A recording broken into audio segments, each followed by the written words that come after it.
"I'm here to find my father," the little girl said. Daniel Whitmore looked down at her. "Who is your father?" he asked. "My father works for you, sir," the girl said. "His name is Samuel Reed." "He's your driver." Daniel's eyes shifted slightly. He knew the name. Reed had been his private driver for nearly 2 years. Quiet, punctual, never caused problems. "And why are you here instead of in school?" Daniel asked. The girl held her hands together tightly. "Because my mama is very sick, sir.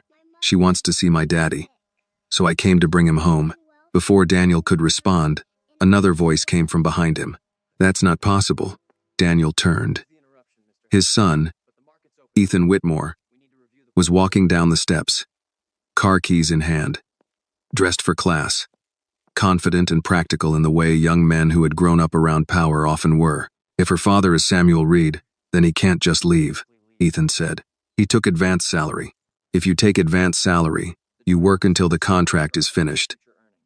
That's the agreement." Daniel frowned slightly. "Advance salary?" Ethan looked surprised. "You didn't know?"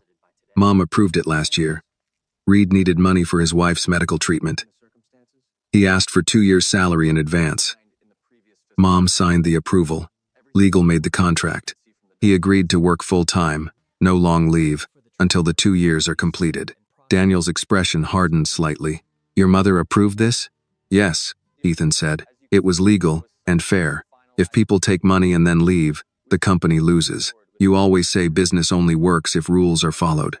The little girl listened, not understanding everything, but understanding one thing very clearly. They were saying her father could not come home. "My daddy said he would work," she said quickly. "He works every day. He calls us at night and says when the 2 years finish, he will come home. But now my mama is very sick. She said she is scared she might not see him again. So I came to ask if he can come home just for a little while. Then he will come back and work again." He promised. Ethan shook his head. "That's not how contracts work. If he leaves and doesn't come back, who replaces him? We can't run a company based on promises." The girl turned back to Daniel, the one person she believed could change everything. "Sir," she said softly, "my daddy is a good man. He will come back. He just wants to see my mama." Daniel did not answer immediately. Then, at that exact moment, the sound of a car engine came up the long driveway. All of them turned. A black sedan rolled slowly toward the front steps and stopped. The driver's door opened, and Samuel Reed stepped out, then quickly moved to open the back door. Daniel's wife stepped out of the car, thanking him as she always did, already looking down at her phone. Not yet noticing what was happening on the steps, Samuel closed the door gently, then turned, and froze. Annie had already started running. "Daddy," she cried. Samuel's face drained of color. "Annie, what are you doing here?" She ran straight into him and wrapped her arms around his waist. He dropped to his knees immediately, holding her shoulders, panic all over his face. "You're supposed to be in school. Why are you here? Is your mother okay? Is something wrong?" Annie looked at him, trying to be brave, trying not to cry. "Mama is in the hospital. She said she wants to see you, so I came to bring you home." Samuel closed his eyes for a moment, pain and fear crossing his face in a way Daniel had never seen before. When he opened them again, he seemed to remember where he was. He stood up quickly and turned toward Daniel. "I'm sorry, sir," Samuel said immediately. "I didn't know she would come. I told my wife I can't leave yet. I still have months left on the contract. I'm very sorry if she caused trouble. I will take her back right now." Annie grabbed his hand tightly. "Daddy, Mama said she is very tired now. She said she wants to see you." Samuel's hand trembled in his daughter's grip, but he did not look at her. He looked at Daniel. "Sir," he said quietly, "I signed the contract. I took the advance. I will finish my time. I gave my word." Ethan spoke from the steps, his voice calm and logical. "That's the agreement, Mr. Reed. You took 2 years' salary in advance. The company relied on that agreement. If every employee left whenever they had family problems, the company couldn't function." Samuel nodded slowly. "Yes, sir. I understand." Annie looked from Ethan to her father to Daniel, not fully understanding contracts or companies or obligations. She only understood that the adults were talking in a way that meant her father might not come home. She stepped forward and gently held onto Daniel's coat sleeve with her small hand. "Sir," she whispered, "my daddy will come back. He just goes home a little while, just to see my mama. Please." Daniel looked down at her hand on his sleeve. Then he looked at Samuel Reed, a man who clearly wanted to run to his sick wife but was standing perfectly still because of a contract and a promise. Then he looked at his son, who was watching him carefully, waiting to see if his father would follow the rules he had taught him his entire life. For a long moment, no one spoke. Daniel Whitmore looked at Samuel Reed for a long moment in silence. Then at the girl standing beside him, then at his son Ethan, and finally at his wife Margaret. "Everyone inside," Daniel said calmly. "We're not discussing this on the front steps." Margaret nodded slightly, relieved. Ethan said nothing, but he followed. Samuel hesitated, as if unsure whether he was allowed to step through the front door of the main house instead of the staff entrance. "Inside, Reed," Daniel repeated. "Bring your daughter." They walked into the large entrance hall. Annie stayed close to her father, her hand holding onto his sleeve as if she was afraid someone might change their mind and send them away. Daniel led them into a sitting room just off the main hall. It was a warm room, with dark wood shelves, leather chairs, and a fireplace that had already been lit by the house staff that morning. Daniel gestured for them to sit. Samuel did not sit at first. "Sir, I can stand." "Sit," Daniel said. "This is not a work meeting. This is a conversation." Samuel sat slowly on the edge of the chair. Annie sat beside him, her hands folded in her lap, looking from one adult to another, waiting. Daniel remained standing for a moment, then finally sat across from them. "I want you to start from the beginning," Daniel said. "Everything. Don't leave anything out. I want to understand how this happened." Samuel took a deep breath. His hands were rough, the hands of a man who worked with them, not a man who only signed papers. "My wife got sick last year," Samuel began. "Cancer. The insurance covered some, but not all. The treatments were expensive. I tried to work more, take extra shifts, but it wasn't enough. The hospital said if we didn't start treatment right away, it would be too late." He paused, looking down at his hands. "I went to HR and asked if there was any way I could borrow money against my salary. They said it would have to be approved. A week later, they told me Mrs. Whitmore approved in advance. I was very grateful. Sir, that money saved my wife's life at that time." Margaret spoke softly. "I remember approving financial assistance. I did not know they would change your work conditions like this." Samuel nodded respectfully. "Ma'am, I signed the papers. I agreed to the terms. They said if I took the advance, I had to commit to working full-time until the money was paid back. No long leave, no extended time away. I agreed because I didn't have another choice." Daniel leaned back slightly, listening. "I told my wife it would only be 2 years, Samuel continued. "I told her when the 2 years were finished, I would come home and everything would be normal again. I called every night. I sent all my money home. I thought we just had to survive 2 years. Annie looked down at her hands, then spoke quietly. "Mama got worse last month. She tries to sound normal on the phone, but I can hear she is tired. Last night she said she wanted to see Daddy. She said she didn't want to be alone if—" Annie stopped, unable to finish the sentence. "So I came here this morning to ask if Daddy could come home, just for a little while." Ethan shifted slightly in his chair but did not interrupt this time. Daniel looked at Samuel. "Why didn't you come talk to me directly?" Samuel answered honestly. "Sir, men in my position don't usually come directly to men in your position. We follow the chain of command. And I signed the contract. I gave my word. I was raised to believe that a man keeps his word, even when it's hard." Daniel nodded slowly. That was an answer he understood. "You believed you were not allowed to leave," Daniel said. "Yes, sir. And if you left to see your wife, what did you think would happen?" "They said I could be sued for the full advance immediately," Samuel said. "I don't have that kind of money, sir. I would lose everything. My house, my wife's treatment, my daughter's future. So I stayed and worked." Daniel was silent for a long time after that. Finally, he stood and walked to the fireplace, staring into the flames for a few seconds. When he spoke again, his voice was calm, but there was something different in it now. "Reed," he said, "look at me." Samuel stood immediately. "Yes, sir." Daniel turned to face him. "You're going home," Daniel said. Samuel blinked, as if he had not heard correctly. "Sir, you're going home today," Daniel repeated. "You're going to the hospital. You're going to sit with your wife, and you're going to stay as long as your family needs you." Samuel stared at him, unable to speak. Ethan stood up. "Dad." Daniel raised a hand slightly, and Ethan stopped talking. "The contract will be reviewed," Daniel continued. "The advance will be handled. That is not your problem right now. Your problem right now is that your wife is in a hospital bed, and your daughter had to take a bus alone to come ask your employer for permission to see her own father."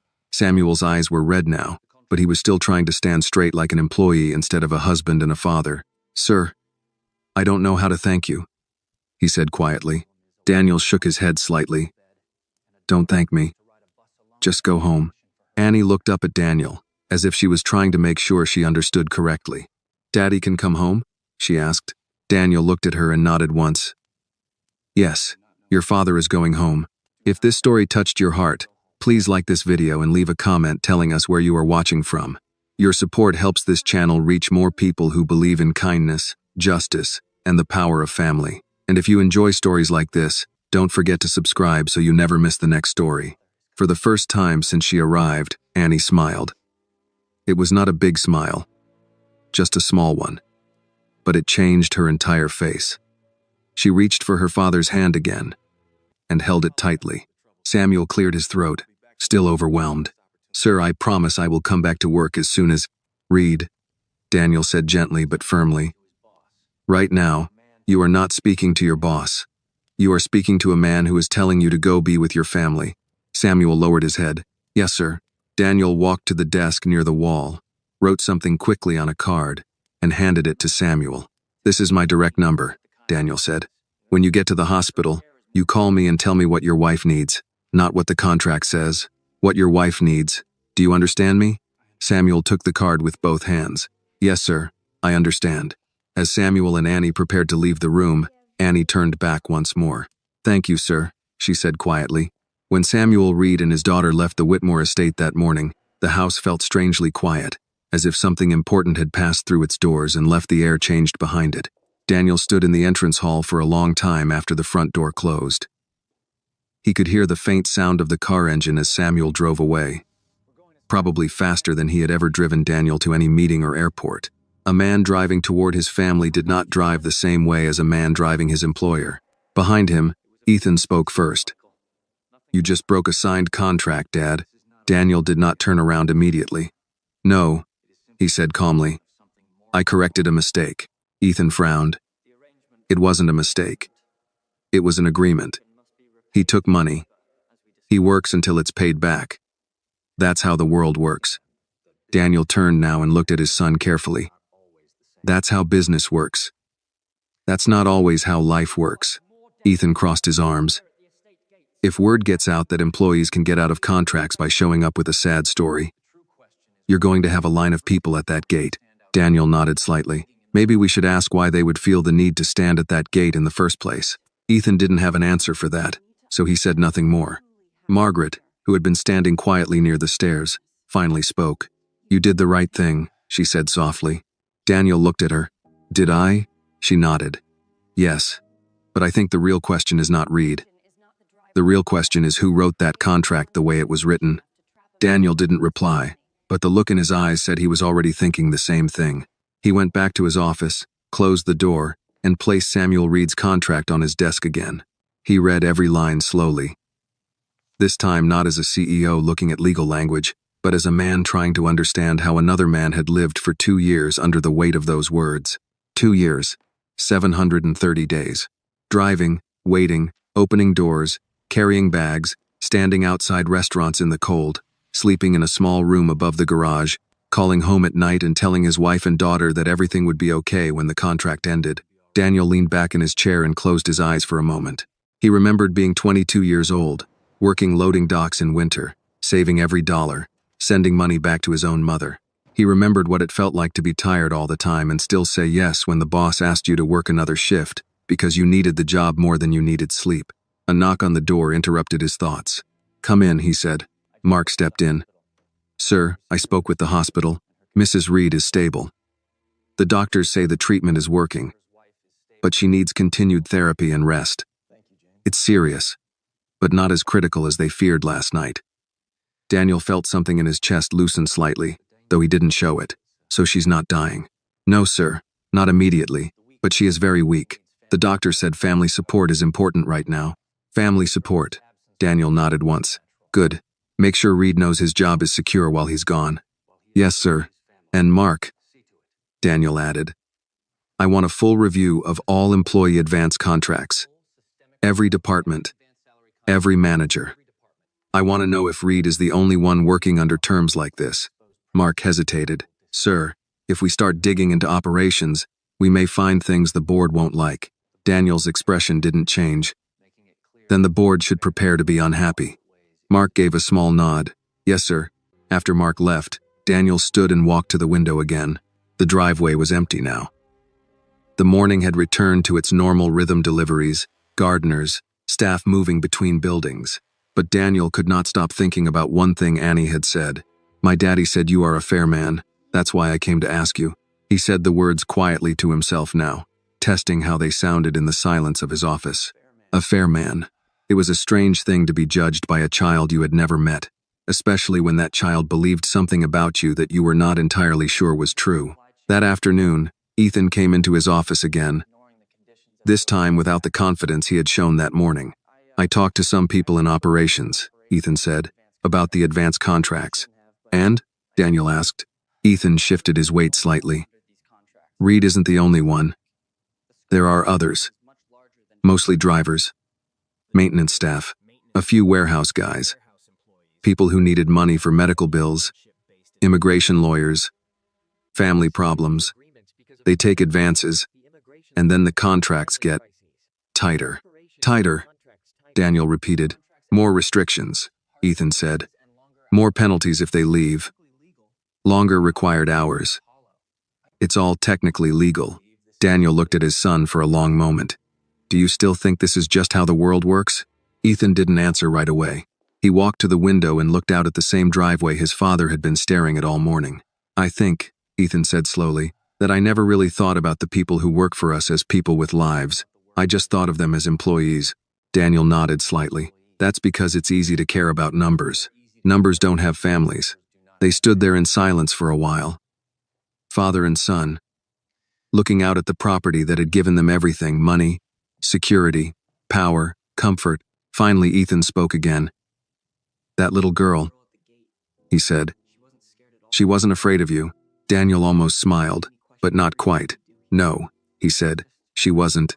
Everyone else is, Ethan said. Daniel looked at his reflection in the glass.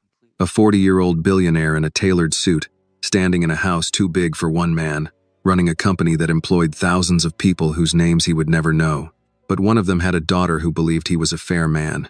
And that belief, Daniel realized, might be more dangerous than any lawsuit, any board meeting, or any business deal he had ever faced, because now he had to decide whether or not he was going to become the man that child already believed he was.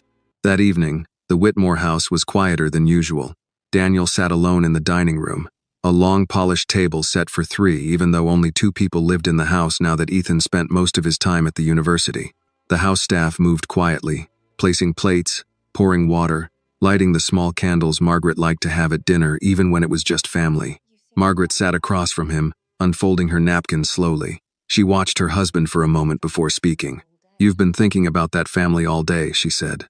Daniel didn't deny it. Yes, she's not dying, Margaret said gently. I spoke to the hospital myself this afternoon. The doctors think the treatment is working. She'll need months of recovery, but there's hope. Daniel nodded. That's good. Margaret studied him. But that's not what's bothering you, is it? Daniel put his fork down, not yet touching the food. No, he said. What's bothering me is that a man worked for me for 2 years believing he wasn't allowed to go home to see his own wife, and I didn't know. Margaret was quiet for a moment. We have thousands of employees, Daniel. You can't know every detail of every contract. Daniel looked at her. I don't need to know every detail, but I should know if the system I built is trapping people who work for me. Margaret did not argue with that. She had known Daniel long enough to recognize the tone in his voice. When he spoke like this, it meant he had already made a decision in his mind. The rest of the world just hadn't caught up yet. Ethan joined them a few minutes later, still in his university clothes, his expression thoughtful instead of confident like usual. They ate in silence for a while before Ethan finally said, "I went to the garage this afternoon." Daniel looked up. "And? I talked to some of the drivers," Ethan said. "Not as the boss's son, just as someone asking questions." "And what did they say?" Ethan hesitated. "They all know about the advance contracts. They call them golden handcuffs." Daniel's eyes narrowed slightly. "Golden handcuffs?" "Yeah," Ethan said. "They say it helps when someone has a big problem, medical bills, family emergencies, but once you take the money, you belong to the schedule. You don't say no to shifts. You don't ask for time off unless it's an emergency.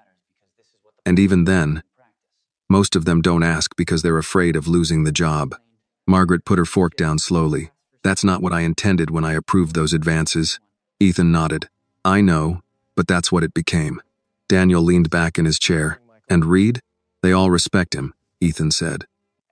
"They said he never complained, never traded shifts, never asked for special treatment. They said he worked more than anyone." Daniel looked down at his plate but did not see it. In his mind, he saw a different image. Samuel Reed standing beside the car every morning, opening the door, saying, "Good morning, sir," in the same calm voice every single day while carrying a problem Daniel had never bothered to see. "Dad," Ethan said quietly, "did you really not know about the no-leave clause?" "No," Daniel said. "If I had known, I would have changed it." Ethan studied his father's face, trying to decide whether he believed that. After a moment, he realized he did. "What are you going to do?" Ethan asked. Daniel answered without hesitation, "I'm going to fix it."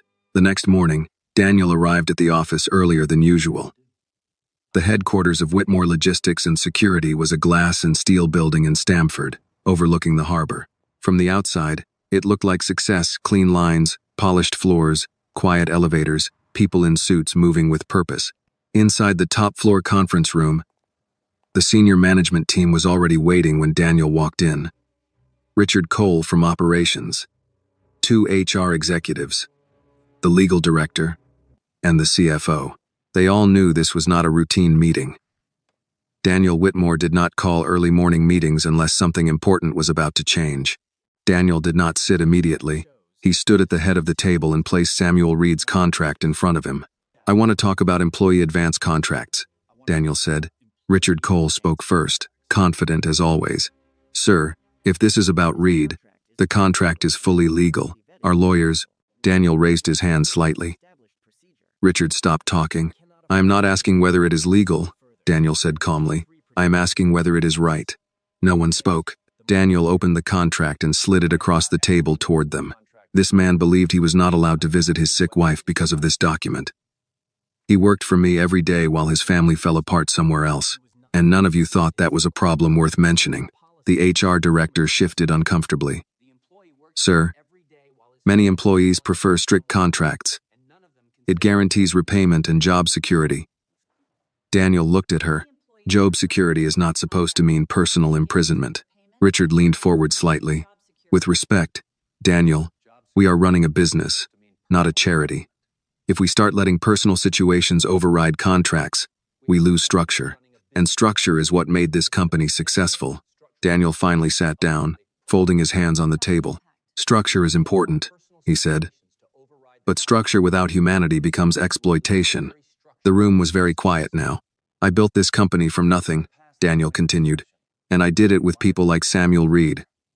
Drivers, warehouse workers, mechanics, security staff, people who showed up every day and did their jobs so this company could grow. If the price of that growth is that they cannot go home when their families need them, then something is wrong with the system." Richard's voice hardened slightly. "If we change these policies, we risk losing money." Daniel met his eyes. "We can earn more money. We cannot earn back our integrity once we lose it." No one argued after that. Daniel pushed the contract back toward them. "Effective immediately, I want a new policy. Any employee who takes an advance will have a structured repayment plan through payroll. But they will not lose basic personal leave. No one in this company will ever again believe they are trapped here because they needed help." The legal director nodded slowly, already making notes. "And one more thing," Daniel added. I want a fund set up. Emergency medical assistance for employees and their immediate families. Quietly. No publicity. No press releases. Just help when it's needed. Richard looked at him carefully. This will change the company. Daniel nodded once. Yes, he said. It will. As the meeting ended and the executives began to file out, Daniel remained seated for a moment, looking at the city through the glass wall. Yesterday morning, a child had stood at his gate and asked him for help. Today, he had just changed a policy that would affect thousands of people he would never meet. And for the first time in many years, Daniel Whitmore felt like he had done something that would not show up on a financial report but might matter more than anything that ever had. The call from Samuel Reed came that afternoon, just as Daniel was finishing another meeting he barely remembered afterward. Daniel saw the number on his phone, stepped out of the conference room, and answered immediately. Reed. Sir, Samuel's voice came through, tired but steadier than it had been that morning. I'm at the hospital. How is your wife? Daniel asked. There was a small pause, the kind that happens when someone is choosing their words carefully so they don't break while speaking. She's weak, Samuel said, but the doctor says the treatment is working. They caught the infection early this time. She's going to need time. But she's not leaving us. Not now. Daniel leaned slightly against the wall, exhaling quietly. That's good. Yes, sir, Samuel said. It's very good. She was asking for Annie and me this morning. When we walked into the room, he stopped, then continued more quietly. Sir, I don't think I will ever forget that moment for the rest of my life. Daniel said nothing, letting the man speak. She kept saying she thought she was dreaming. Samuel continued. She said she didn't think she would see me until Christmas. Annie climbed into the bed next to her and held her hand. And for the first time in months, my wife slept without waking up in pain. Daniel closed his eyes for a brief moment. I'm glad you went home, he said.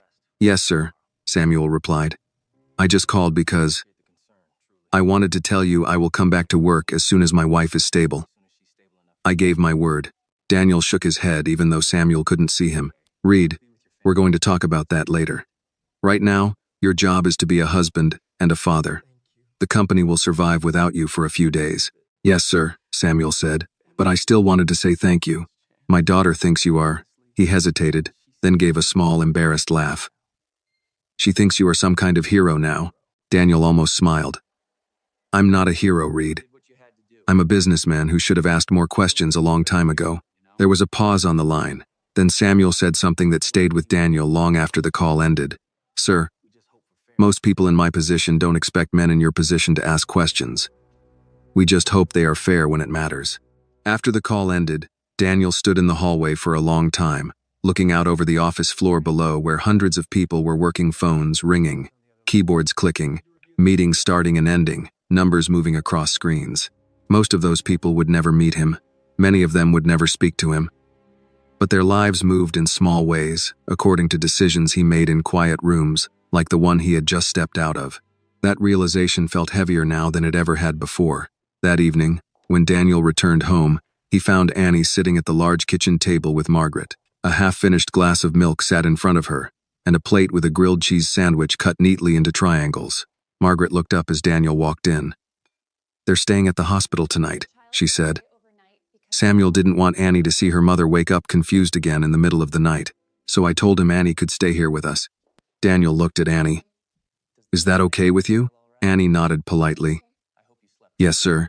Mrs. Whitmore said I could sleep in one of the guest rooms. You don't have to call me sir in this house, Daniel said.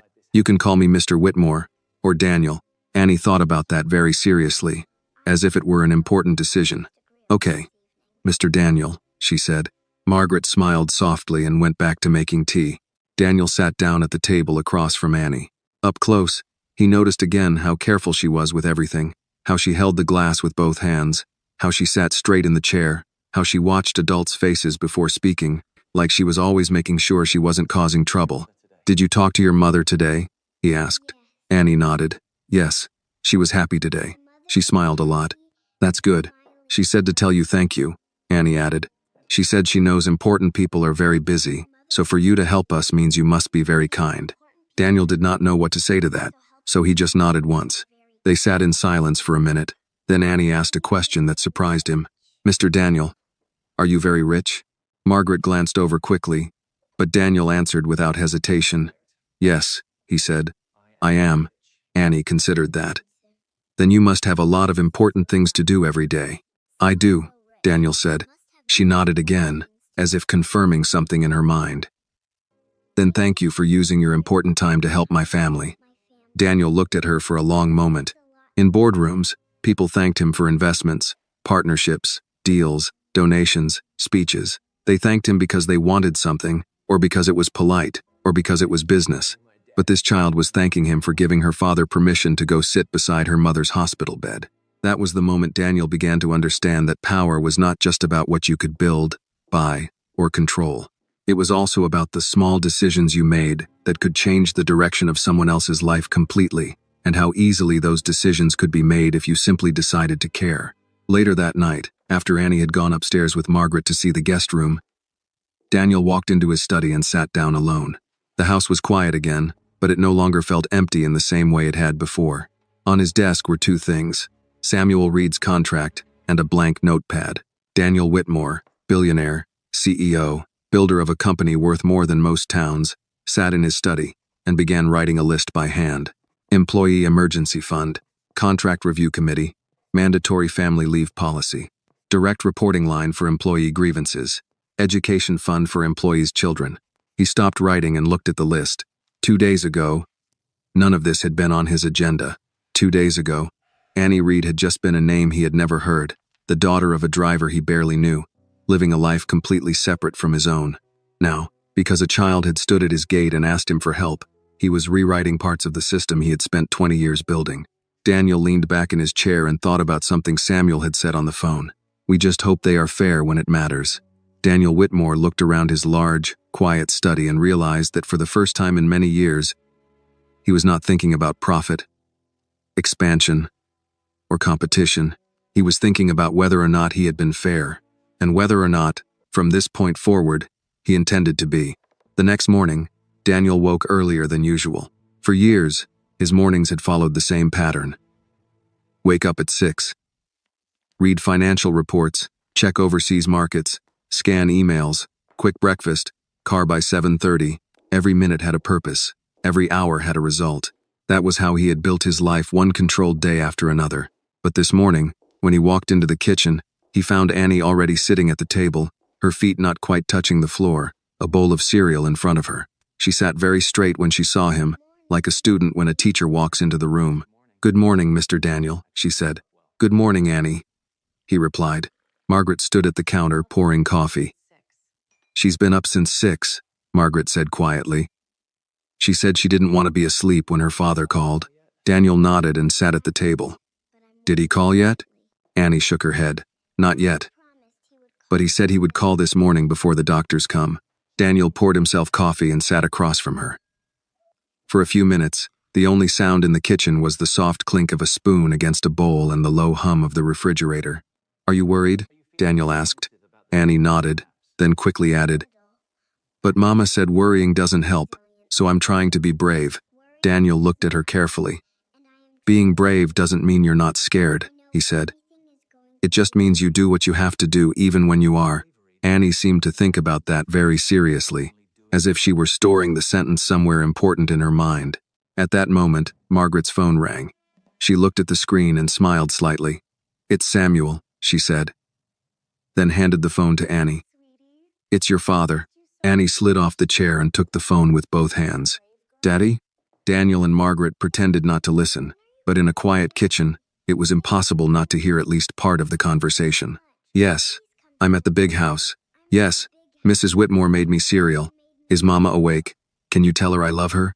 I love you too, Daddy." When Annie handed the phone back, her eyes were wet, but she was smiling. "Mama ate breakfast today," she said. "The doctor said, that's a good sign." "That is a good sign," Margaret said warmly. Daniel checked his watch. "I have to go to the office," he said. Then he looked at Annie. "Would you like to come with me today?" Annie's eyes widened. "To your work?" "Yes." She looked at Margaret, unsure if she was allowed to say yes. Margaret smiled. "I think that would be fine. You can sit in Daniel's office and draw or read while he works." Annie looked back at Daniel. "I won't be noisy," she said quickly. I can be very quiet. Daniel almost smiled. I know, he said. An hour later, Annie sat in the back seat of Daniel's car, looking out the window as they drove toward the city. She had never seen buildings this tall up close before. Her face stayed close to the glass, her eyes moving from bridges to trains to people walking quickly along sidewalks. When they arrived at the Whitmore building, Daniel led her through the lobby. People greeted him immediately. Good morning, Mr. Whitmore. The board packet is on your desk. The 10 a.m. meeting has been moved, but many of them paused when they saw Annie walking beside him. In the elevator, Annie stood very still, watching the numbers light up one by one. Is this whole building yours? She asked quietly. No, Daniel said. But a lot of people work here with me. When the elevator doors opened to the executive floor, Daniel led her into his office. It was a large room with glass walls, a city view, a long desk, and a sitting area near the window. You can sit here, Daniel said, pointing to the small table near the window. If you need anything, ask my assistant, Mark. Yes, Mr. Daniel, Annie said. For the next hour, Daniel tried to work, but he found himself distracted. Through the glass wall, he could see Annie sitting quietly, drawing on a notepad Mark had given her. She didn't touch anything on his desk. She didn't wander around the office. She just sat and drew, occasionally looking out the window at the city below. Around 11, Daniel had a meeting with several department heads about the new employee policies he had announced the day before. Annie remained at the small table while the meeting took place in the office. This will increase short-term costs, the CFO was saying, but long-term it may improve retention and company reputation. Richard Cole sat across the table, his expression controlled but clearly unhappy. We are setting a dangerous precedent, he said. Employees will start expecting emotional considerations instead of professional ones. Daniel replied calmly. Employees are human beings, Richard, not machinery. Richard glanced briefly toward Annie, who was quietly drawing and not paying attention to the meeting. With respect, Daniel, you built this company by being rational, not emotional. Daniel followed his gaze and looked at Annie too. She was drawing a picture of 3 people holding hands in front of a small house. Daniel turned back to the table. Maybe it's time the company learned how to be both. The meeting ended with no one openly arguing, but Daniel could feel the tension in the room. Change always made people uncomfortable, especially people who benefited from the old system. After everyone left, Daniel walked over to Annie's table. What are you drawing? He asked. She turned the paper toward him. This is my mama, and this is my daddy, and this is me, she said, pointing to each stick figure carefully. This is our house. It's small, but Mama says it's full of love. So it's a big house in a different way. Daniel looked at the drawing longer than he expected to. A big house in a different way, he repeated quietly. Annie nodded, satisfied that he understood. Daniel Whitmore stood in his glass office high above the city, holding a child's drawing of a tiny house with 3 people holding hands, and realized that for most of his life, he had been trying to build the wrong kind of big house. That afternoon, after Annie finished her drawing, Daniel had Mark arrange a car to take them to the hospital. I have one more meeting, Daniel told her, kneeling slightly so he was at her eye level. After that, we'll go see your mother. Would you like that? Annie nodded immediately. Yes, Mr. Daniel. Mama will be happy to see you. Daniel wasn't sure about that. He had never been particularly comfortable in hospitals. They reminded him too much of the years when he was young and poor, and hospitals meant bills, fear, and long nights in plastic chairs. But he nodded anyway. Then we'll go together, he said.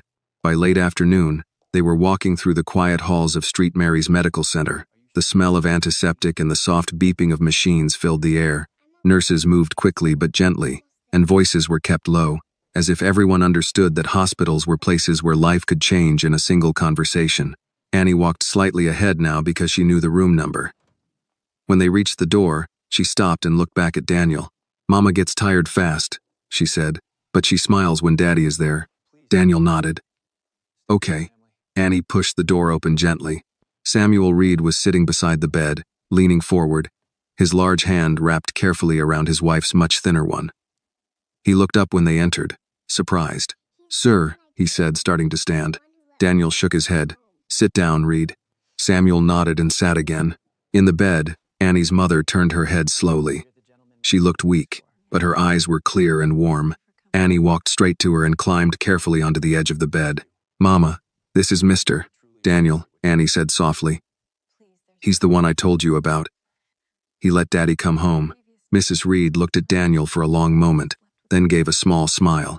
"So you're the man my husband has been driving around for 2 years," she said, her voice thin but steady.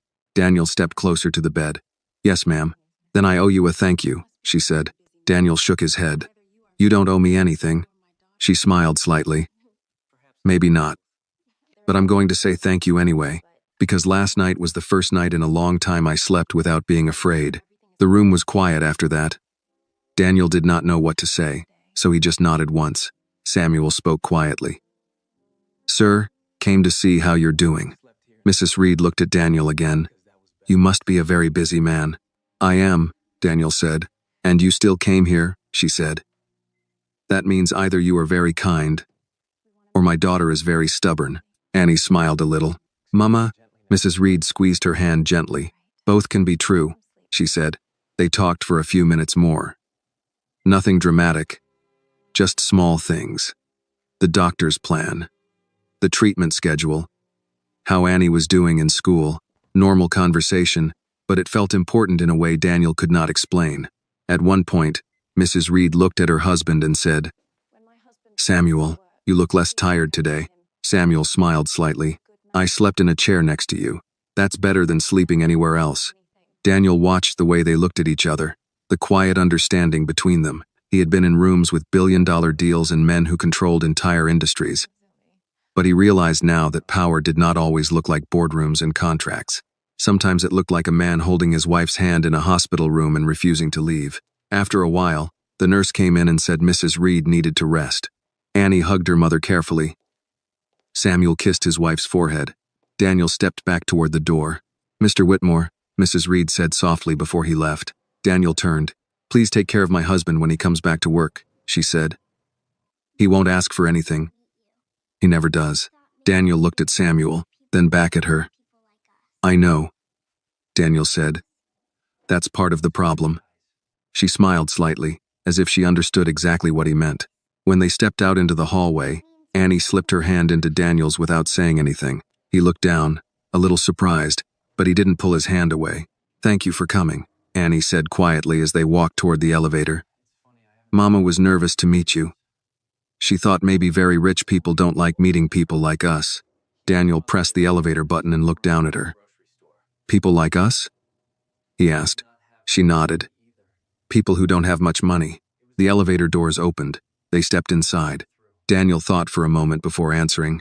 "Annie," he said, "when I was a little older than you, my mother and I lived in one room behind a grocery store.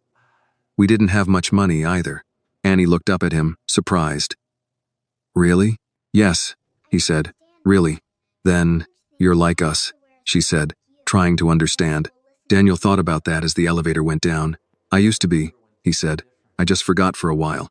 That night, after he drove Annie back to the house and Margaret helped her get ready for bed, Daniel sat alone in his study again. But this time, he wasn't looking at contracts or financial reports. He was thinking about something Mrs. Reed had said. He won't ask for anything. He never does. Daniel realized that the most loyal people were often the ones who asked for the least, worked the hardest, and suffered the most quietly. And people like him, people at the top, often rewarded the loudest voices, the most aggressive negotiators, the people who demanded more, not the people who simply carried the company on their backs without complaint. He stood and walked to the window, looking out at the dark lawn and the closed iron gates in the distance. A few days ago, a girl had stood outside those gates because she believed the man who lived behind them was fair. Now Daniel Whitmore understood that being fair was not something you said about yourself, and it was not something written in a company handbook. It was something you proved in moments when you had the power to help someone who could offer you nothing in return. And he was beginning to realize that those moments might be the ones that defined his life more than any business deal ever would. When Daniel and Annie returned to the Whitmore house that night, the sky was already dark, and the house lights glowed warmly through the tall windows. For the first time since Annie had arrived, she did not look nervous when she walked inside. She took off her shoes neatly near the door, the way Margaret had shown her, and thanked the housekeeper who brought her a glass of warm milk. Daniel watched these small things without saying anything. He had spent most of his life around adults who tried to impress him, negotiate with him, or avoid him. Watching a child try so hard to be polite in a house that was not hers made him feel something unfamiliar, something like responsibility, but deeper than that. After Annie went upstairs to call her father, Margaret walked into Daniel's study and leaned lightly against the door. "She asked me tonight if it's expensive to live in a house this big," Margaret said. Daniel looked up from the papers on his desk. "What did you tell her?" "I told her yes," Margaret said. "And then she asked how many people have to work so one family can live like this." Daniel did not respond immediately. Margaret studied her husband for a moment. "She's not like most children," she said. "No," Daniel said quietly. "She isn't." Margaret walked over and sat in the chair across from him. "Daniel, what are you really thinking?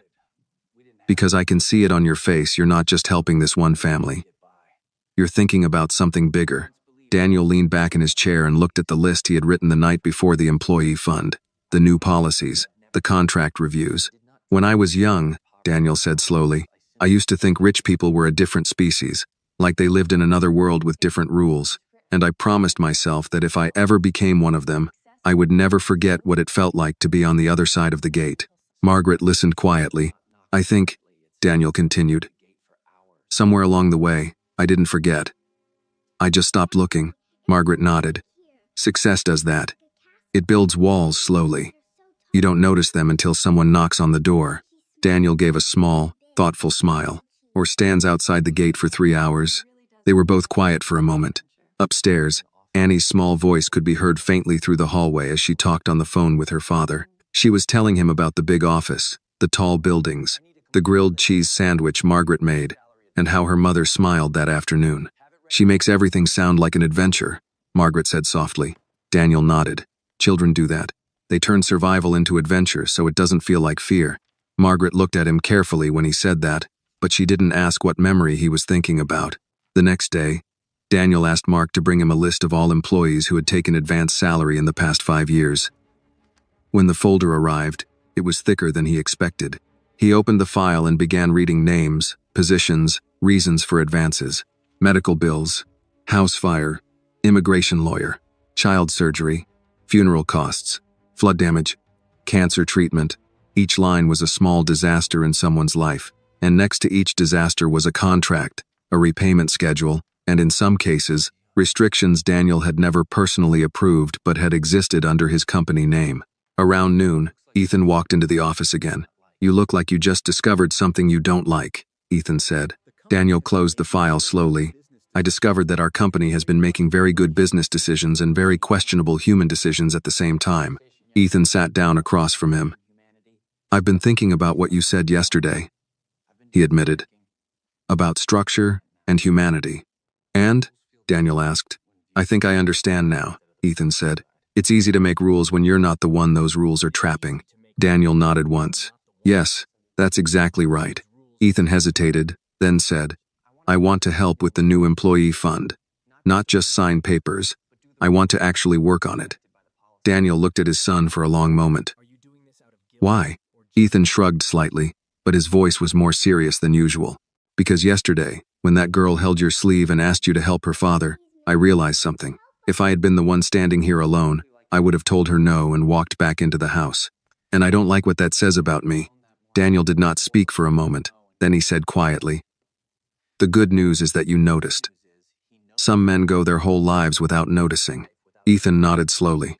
That afternoon, Daniel received another call from Samuel. "Sir, the doctor says my wife can go home in a few days if she continues to improve," Samuel said. "They want to continue treatment as an outpatient." "That's good news," Daniel said. "Yes, sir. Annie told me she went to your office yesterday. She said you have a very big window." Daniel almost smiled. "Yes, I do." There was a short silence. Then Samuel said something carefully, as if he had been thinking about it for a long time. "Sir, I hope you know I never took advantage of the advance. I worked every hour they asked. I didn't want you to think I was trying to escape my responsibilities." Daniel's voice was calm. "Reed, listen to me. Taking care of your family is not escaping responsibility. It is responsibility." Samuel did not answer for a moment. When he did, his voice was quieter. "Yes, sir. Thank you, sir." After the call ended, Daniel sat in his office looking out over the city again. A week ago, Samuel Reed had just been a driver. Annie had just been a child in a small house in another city. Mrs. Reed had just been a name on an HR form requesting medical leave. Now their lives were connected to his in a way that could not be undone. Daniel Whitmore had spent years believing that power meant control. Control over outcomes, over markets, over negotiations, over risk. But Annie had shown up at his gate with nothing, no money, no influence, no contract, no power at all, and she had changed the direction of his company in a single morning simply because she asked for help and believed he would give it. And Daniel was beginning to understand that there were two kinds of power in this world. The power that comes from money, and the power that comes from being the kind of person someone can come to when they have nowhere else to go. For the first time in a very long time, Daniel Whitmore decided he wanted to be the second kind of powerful man. 2 days later, Samuel's wife was discharged from the hospital. Daniel did not plan to go, but that morning he found himself asking Mark to clear his afternoon schedule anyway. He told himself it was because Samuel was a valuable employee, and this was a difficult situation. He told himself it was because the company was changing policies, and he needed to understand the real impact of those policies. But deep down, he knew that wasn't the only reason. When Daniel's car pulled up in front of the small house where the Reed family lived, he understood something immediately. Annie had not exaggerated when she said the house was small. It was a narrow, aging house on a quiet street, where all the houses stood close together, their paint slightly faded, their porches filled with old chairs and potted plants. A bicycle lay on its side near the steps. A wind chime moved gently in the afternoon breeze.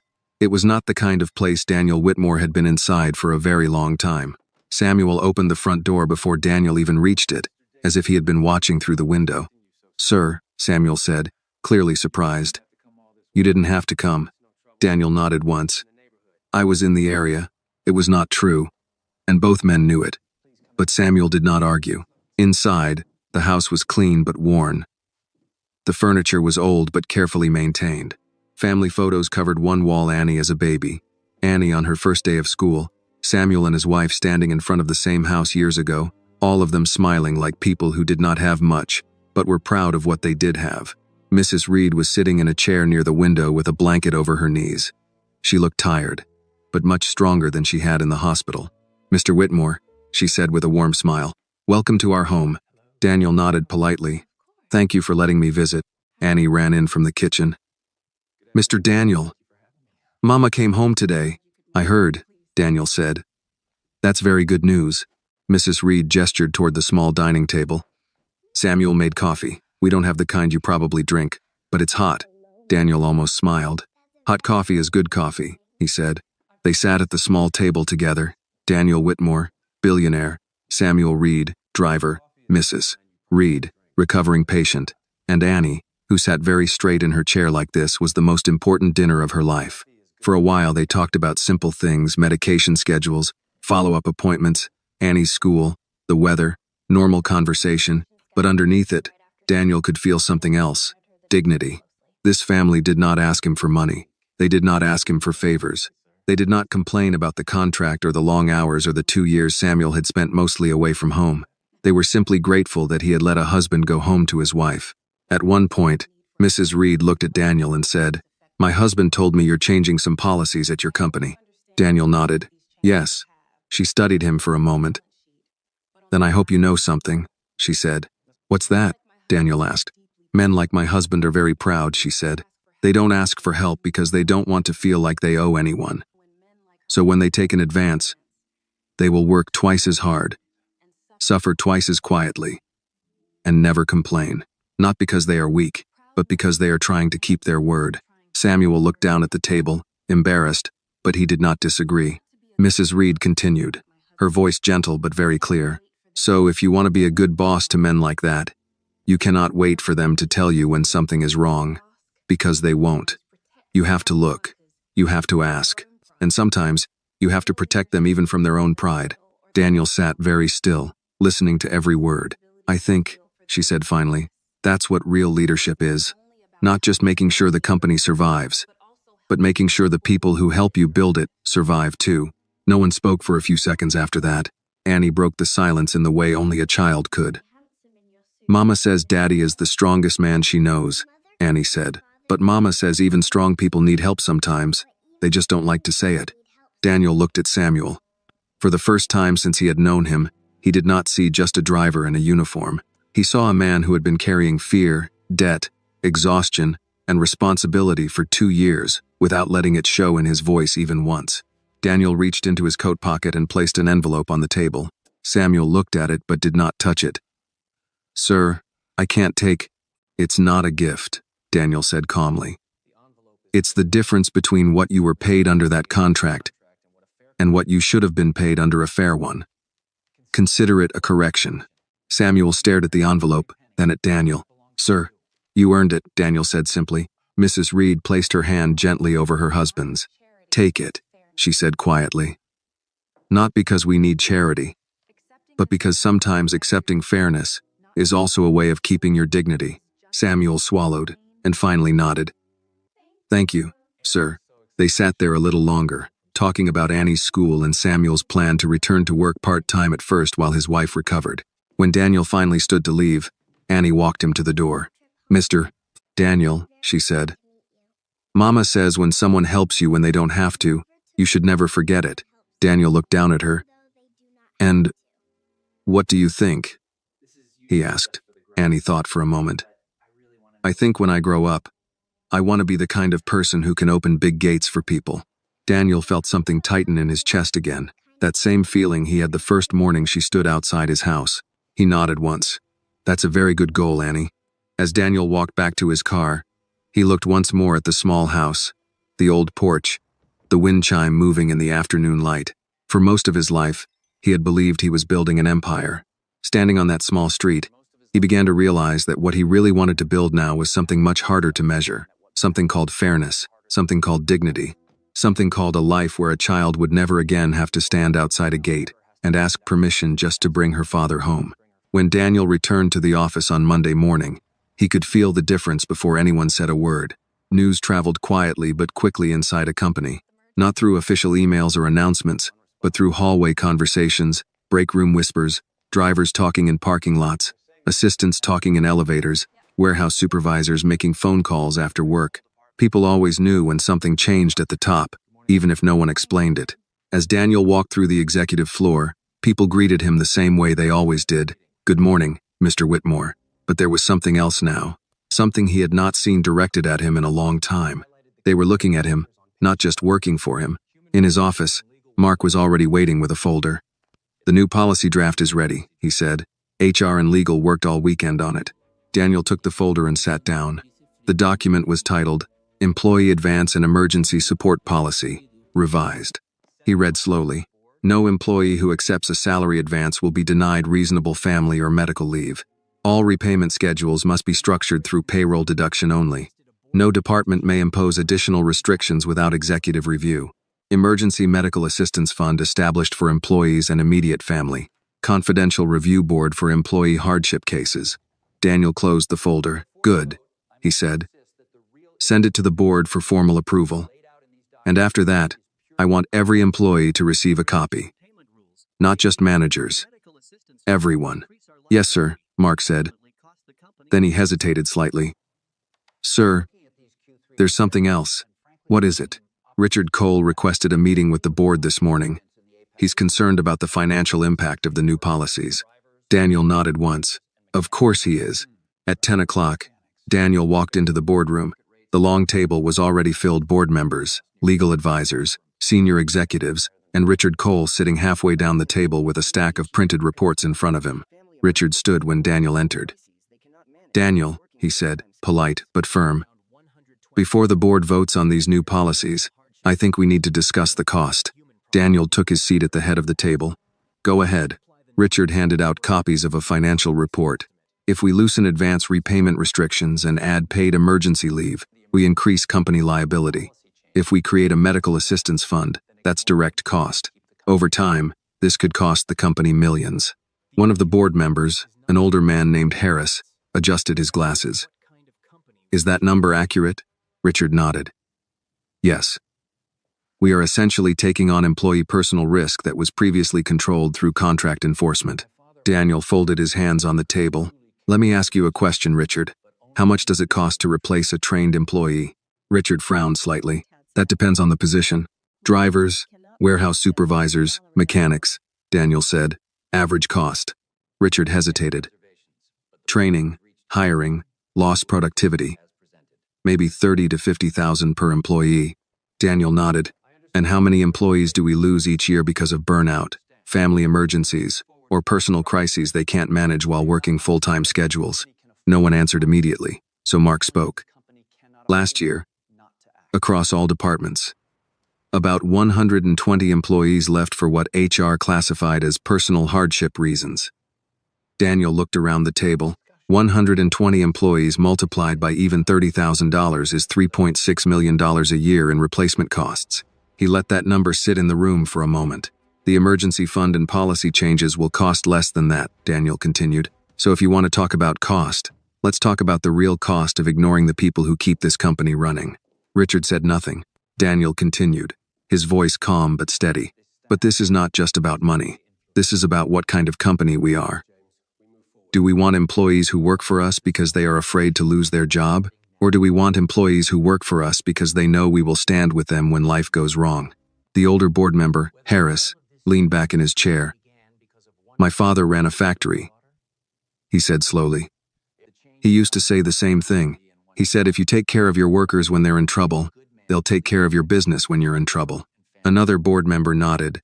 Employee loyalty is not something you can buy with salary alone. Richard looked around the room and realized the conversation was no longer going his way. Daniel leaned forward slightly. I am not asking whether we can afford to do this, he said. I am telling you we cannot afford not to. The room was quiet for a few seconds. Then Harris spoke again. I think we should vote. One by one, the board members raised their hands. The policy passed. After the meeting ended and everyone began to leave the room, Richard approached Daniel. You're changing the culture of this company, Richard said. Daniel nodded. Yes. Richard studied him for a moment. All because of one driver and his kid? Daniel looked at him calmly. No, because of a system that allowed a good man to believe he had to choose between his job and his family. Richard didn't reply. He just nodded once and walked away. That evening, Daniel returned home later than usual. Annie was at the kitchen table doing homework Margaret had helped print from her school website. She looked up when Daniel walked in. Mr. Daniel, she said, I got all my spelling words right today. That's impressive, Daniel said. Spelling was never my best subject. Annie smiled a little. Mama says words are important because they tell people who you are. Daniel loosened his tie and sat down at the table across from her. Your mother sounds like a very smart woman. Annie nodded seriously. She says you can tell what kind of person someone is by how they treat people who can't do anything for them. Daniel was quiet for a moment after that. Earlier that day, he had convinced a board of directors to approve a policy that would change thousands of employees' lives. It had taken financial reports, arguments, and a formal vote. But the reason he had done it came down to something much simpler, a child who believed powerful people should help when they can. How is your mother feeling today? He asked. Better, Annie said. Daddy says she walked from the bed to the chair today. The doctor said that's progress. That is progress, Daniel said. Annie looked at him for a moment, then asked, Mr. Daniel, are you going to fire my daddy because he left work? Daniel looked at her, surprised. Why would you think that? She shrugged slightly. Some people at Daddy's work told him bosses don't like when workers leave. Daniel leaned back in his chair and shook his head. No, Annie. I'm not going to fire your father. Your father is one of the reasons my company works as well as it does. Annie seemed to relax a little after hearing that. Good, she said, because Mama says a man who keeps his word should never be punished for loving his family. Daniel looked at her for a long moment. In the boardroom that morning, he had talked about cost, retention, and company culture. But sitting at the kitchen table that night, listening to a child repeat what her mother had taught her, Daniel realized the entire decision could have been explained much more simply. A company should never punish a good man for loving his family. And from that day on, Daniel Whitmore made a quiet promise to himself that as long as he was in charge, no one who worked for him would ever again have to choose between the two. The change did not happen all at once. Companies never changed all at once. They changed the way seasons changed quietly at first. Then all at once when you suddenly realized the air felt different. Within 2 weeks of the new policy, Something unusual started happening across Whitmore Logistics and Security. Employees who had never spoken in meetings began speaking. Drivers who usually left immediately after their shift began stopping by the office to ask questions. Warehouse supervisors started sending emails with suggestions instead of complaints. It was as if someone had opened a window in a building that had been closed for a long time. Daniel noticed it in small ways first. One morning, when he arrived at the garage, 3 drivers who normally just nodded quickly actually said, "Good morning, sir," and looked him in the eye when they said it. Not with fear, not with forced politeness, with something closer to respect. That was new. Later that same day, Mark came into Daniel's office holding a stack of letters. Actual letters. Handwritten. "What are these?" Daniel asked. "Employees," Mark said. "Some of them heard about the new emergency fund and the contract changes. They wanted to say thank you." Daniel looked at the letters but didn't open them yet. "How many?" Mark glanced at the stack. "This is just from the Stamford office and the garage staff. There are more coming from the warehouse locations." Daniel leaned back slightly in his chair. "I didn't do it for thank you letters." "I know," Mark said. "But I think for some of them, this is the first time they feel like someone at the top even knows they exist." After Mark left, Daniel opened one of the letters. It was written in careful handwriting. "Mr. Whitmore, my name is Luis Hernandez. I work night shift in Warehouse 3. Last year my son broke his leg and I almost quit because I couldn't work and take care of him at the same time. If this new policy existed last year, my family would have had a much easier time. Thank you for thinking about people like us." Daniel read the letter twice, then set it down and opened another. "Sir, I have worked for this company for 11 years. No one has ever asked if we were okay before. Thank you for asking now." Daniel sat there for a long time. The letters spread across his desk, and realized something that surprised him. For 20 years, he had been respected because he was powerful. Now, for the first time, he was being respected because he had been fair. That evening, when he returned home, he found Annie in the living room doing homework, while Ethan sat on the couch across from her with a laptop. "What are you two working on?" Daniel asked. "Math," Ethan said. "And I forgot how hard 3rd grade math is when you have to explain it to someone else." Annie looked up. "He's not very good at explaining," she said very seriously. Ethan looked offended. "I am very good at explaining. You just don't listen." "I listen," Annie said. "You just skip steps because you already know the answer." Daniel sat down in a chair nearby, watching them. "Show me the problem," he said. Annie turned the notebook toward him. It was a simple division problem, but she had written the numbers very carefully, erasing and rewriting until they were neat. Daniel picked up the pencil. "The trick," he said, "is not to rush. You solve it step by step." He worked through the problem slowly, explaining each step. Annie watched closely, nodding. When he finished, she smiled. "You're better than him," she said, pointing at Ethan. Ethan shook his head. "Great. Now I'm being replaced by my own father in elementary school tutoring." Daniel handed Annie the pencil. "Try the next one." She worked carefully, her tongue slightly pressed against her lip in concentration, then looked up. "I did it." Daniel checked the answer and nodded. "You did." She smiled again, proud but still quiet about it. After a few minutes, Annie asked a question without looking up from her notebook.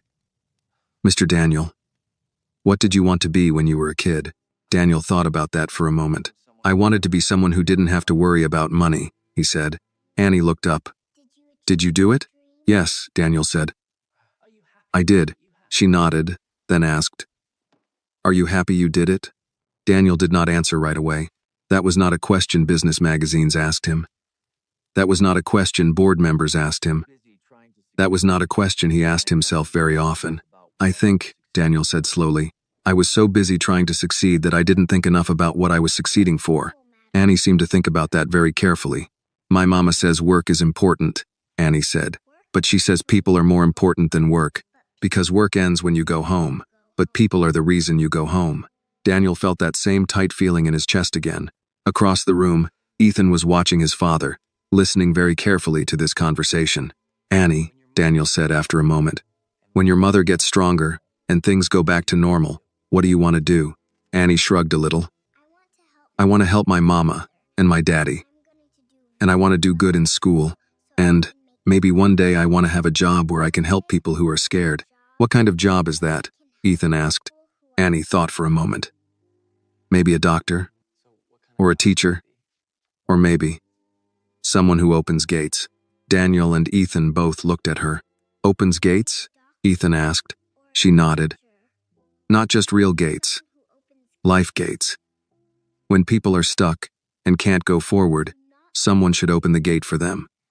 The room was quiet after that.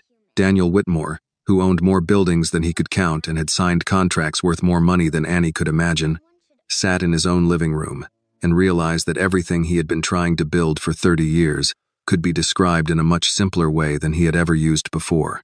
Not an empire, not a corporation, just a place where, when someone stood at the gate and knocked, there would be someone inside willing to open it. The following week, something unexpected happened that Daniel Whitmore had not planned for and could not measure on a financial report. Samuel Reed returned to work. Not full-time yet, Daniel had insisted on that, but part-time, a few hours a day, mostly short drives, mostly local. When Samuel walked into the garage that first morning, the other drivers looked up from their coffee cups and conversations slowly stopped. Not because Samuel was important in the company hierarchy, because everyone knew what had happened. Men who had worked beside him for years walked over and shook his hand. One of the mechanics patted him on the shoulder. Someone said, "How's your wife?" Another said, "We heard the boss changed the policy because of you." Samuel shook his head immediately. "Not because of me," he said. "Because he decided to." But the men looked at him in a different way now. Not with jealousy. With something closer to pride. One of their own had been seen. One of their own had been treated like his life mattered. Upstairs, Daniel was in his office when Mark knocked and stepped in. "Reed is back," Mark said. "I know," Daniel replied. "I saw the schedule." Mark hesitated, then said, "You should know something else. Since the new policy was announced, employee resignation requests have dropped by almost 40%, and HR says productivity in the warehouse is actually up." Daniel looked up. "Up?" "Yes, sir," Mark said. "One supervisor said, and I quote, 'Turns out when people don't feel trapped, they work harder because they want to, not because they're afraid." Daniel leaned back slightly in his chair. He wasn't surprised, but hearing the numbers made it real in a different way. "Sometimes the expensive decision is the cheap decision," Daniel said quietly. Mark smiled a little. "I think you just created a management quote, sir." Later that afternoon, Daniel walked down to the garage instead of calling for the car. When he stepped inside, the room went quiet in the way it always did when the owner showed up unexpectedly. Samuel, who had been checking a vehicle log, looked up and immediately straightened. "Sir." Daniel walked over to him. "How is your wife?" "Stronger," Samuel said. "She's walking a little every day now. Annie went back to school this morning. She didn't want to leave her mother, but her mother told her school is her job." Daniel nodded. "Your hours will stay reduced for now. Family first, work later." "Yes, sir," Samuel said. Then he hesitated. "Sir, the men here, they keep saying I should thank you again, but I don't know how many times a man can say thank you without it sounding small compared to what you did." Daniel looked at him for a moment. "Then don't thank me," Daniel said. "Just keep doing what you've been doing for the last 2 years. Be a good driver. Be a good husband. Be a good father. That's enough." Samuel nodded, his eyes serious. "Yes, sir." As Daniel turned to leave, he noticed something on the wall near the lockers, a small bulletin board where employees sometimes posted photos or notes. He walked closer.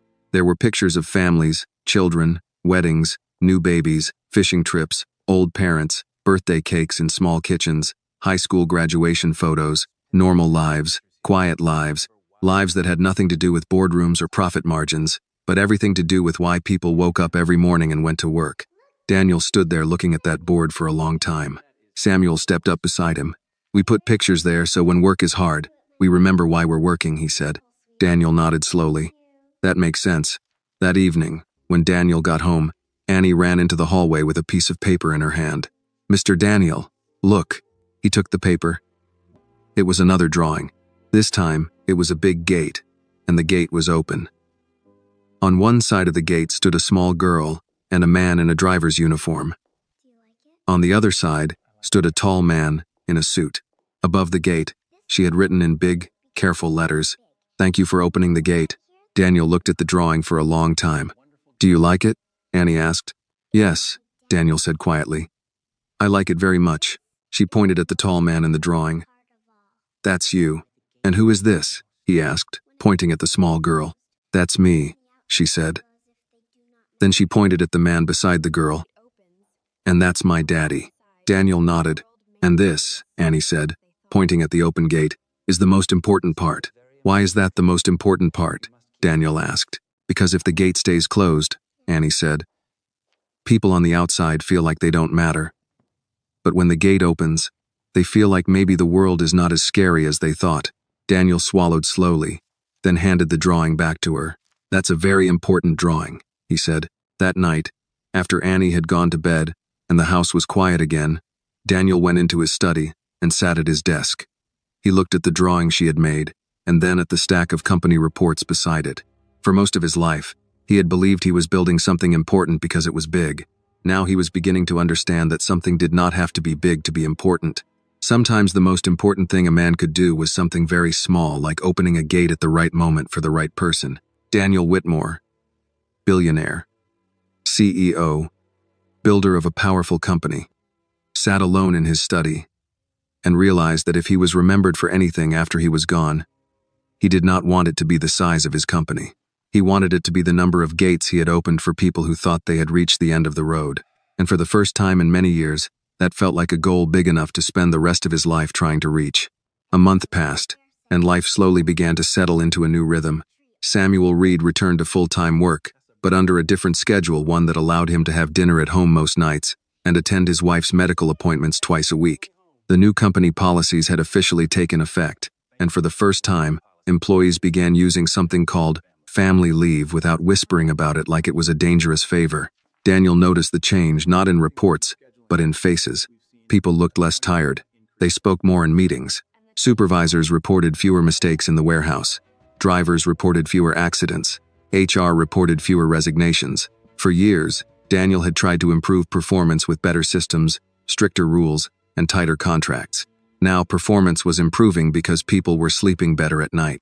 One afternoon, Daniel received an invitation in the mail. Not a corporate invitation printed on heavy paper with gold letters. Just a simple envelope with his name written carefully by hand. Inside was a small card. "Mr. Whitmore, next Friday Annie's school is having a small ceremony. She is receiving an award. She would like very much if you could come. Thank you for everything. Samuel Reed and family." Daniel read the card twice, then placed it on his desk. He had been invited to hundreds of formal events, charity galas, business conferences, award dinners, political fundraisers. He attended some, skipped many, and forgot most of them. But this invitation felt different. Friday afternoon, Daniel told Mark he would be out of the office for 2 hours. "Personal matter," he said. The school was small, a public elementary school with a brick building and a playground that had seen better years. Children's drawings were taped to the hallway walls. The smell of cafeteria food and floor cleaner filled the air.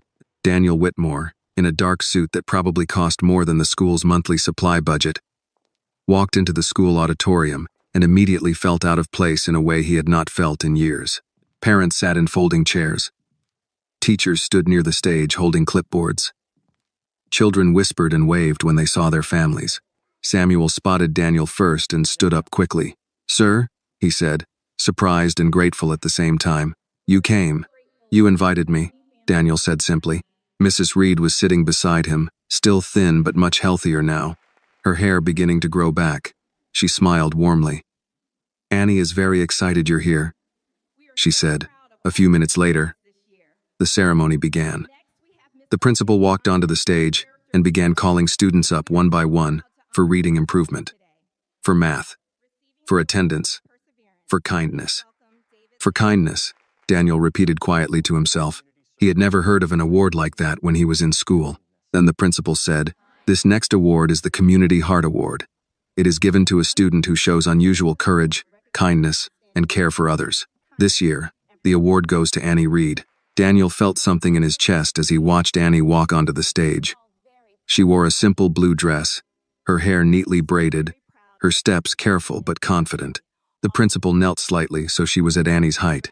"Annie," she said into the microphone, "your teacher told me what you did last month, how you took a bus across 2 towns by yourself because your mother was sick and you were trying to find your father so he could come home. That was very brave. But what impressed us most was not that you were brave. It was that you were brave because you love your family. And that is what this award is for. The room filled with applause. Annie accepted the small certificate with both hands, then looked out into the audience. Her eyes moved past the other parents, past the teachers, until she saw her mother, her father, and Daniel sitting beside them. She smiled when she saw them. After the ceremony, Annie ran over. "Mr. Daniel, did you see? I got the award." "I saw," Daniel said. "I'm very proud of you." She held up the certificate so he could read it. Then she said something quietly, so only he and her parents could hear. "I think I only got this because you opened the gate," she said. Daniel shook his head. "No, Annie, you got this because you were brave enough to knock on it." Samuel put his hand on his daughter's shoulder. Mrs. Reed wiped her eyes quietly. Other parents and teachers began to come over, curious about the tall man in the suit sitting with the Reed family. Someone asked what he did for a living. Annie answered before Daniel could. "He opens gates," she said proudly. The adults smiled, not fully understanding, but Daniel understood. That night, back at home, Daniel sat in his study again, looking at Annie's drawing of the open gate, and now the certificate she had insisted he take a copy of. For most of his life, he had measured success in numbers, revenue, profit, expansion, market share. But that afternoon, sitting in a small school auditorium watching a child receive an award for loving her family enough to be brave, Daniel realized there was another way to measure success. Not by how many people worked for you, but by how many people's lives were better because you did. The night after Annie's school ceremony, Daniel Whitmore could not sleep. He sat in his study long after the house had gone quiet, Annie's drawing of the open gate on his desk and a copy of her school certificate beside it. Outside the window, the iron gates at the end of his long driveway were closed, just as they were every night, silent and still under the soft lights. For years, Daniel had believed those gates meant success, privacy, security, proof that he had made it far enough in life that the world could no longer reach him unless he allowed it. Now he understood something he had never understood before. Gates did not just keep people out, they also kept people in. The next morning at breakfast, Annie was quieter than usual. She stirred her cereal slowly, not really eating. "Is something wrong?" Margaret asked gently. Annie looked up, then looked at Daniel, then back at her bowl. "Mama says we might go home next week," she said. Margaret smiled. "That's good news, isn't it? Your mother is strong enough now." Annie nodded, but she didn't smile. "Yes, it's good." Daniel understood immediately. "But you don't want to leave," he said. Annie looked embarrassed, like she had been caught doing something wrong. "I want to go home," she said quickly. I will miss this house. And Mrs. Whitmore. And Ethan. And..." She stopped. "And me?" Daniel asked. She nodded, still looking down at her bowl. "Yes, Mr. Daniel." Daniel was quiet for a moment. Then he said, "Finish your breakfast. I'll drive you to school today." On the drive to school, Annie looked out the window most of the time, watching the trees and houses pass by. "Mr. Daniel," she said after a while, "when I grow up and have my own house, I think I won't have a gate." "Why not?" Daniel asked. "Because I don't want anyone to feel scared to come knock on my door," she said. Daniel kept his eyes on the road, but her words stayed with him the entire day. That afternoon, after work, Daniel drove to a part of the city he had not visited in years. Not the business district, not the wealthy neighborhoods. He drove to the older parts of town where small houses sat close together and people fixed their own fences, and children rode bikes on cracked sidewalks. He parked the car and sat there for a long time, just looking. He thought about his mother, about the small room behind the grocery store, about nights when she pretended she wasn't hungry so he could eat more. He thought about the men who had given him small chances when he was young, an extra shift, a recommendation, a loan, advice, a door opened at the right moment. He had told himself for years that he had built everything alone. That was not true. Someone had opened gates for him too. He had just never called it that. The following weekend, Daniel asked Samuel and his wife and Annie to come to the house for dinner, not as employees, as guests. Samuel and his wife were nervous at first, but Margaret made it easy. She cooked herself instead of asking the staff to do it, and they all sat at the smaller dining table in the kitchen instead of the long formal dining room. Halfway through dinner, Annie looked around the big kitchen and said, "Mr. Daniel, this house is very big for just a few people." Daniel nodded. "Yes, it is." She thought for a moment, then said something very simple. "Maybe big houses are not supposed to be for just one family." The adults at the table looked at her. "What do you mean?" Margaret asked gently. Annie shrugged a little. I don't know. I just think if someone has a very big house and other people have very small houses, maybe the big house is supposed to help the small houses sometimes. No one spoke for a few seconds after that. Later that night, after Samuel and his family had gone home, Daniel walked slowly through the large, quiet rooms of his house. The living room no one used. The dining room used only on holidays. The guest rooms that stayed empty most of the year. The long hallway, the closed doors, the silence. He walked all the way to the front door and opened it, stepping out onto the stone steps.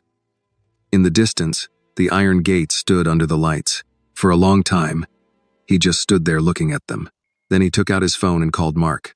I want to start a foundation, Daniel said when Mark answered. For what purpose? Mark asked.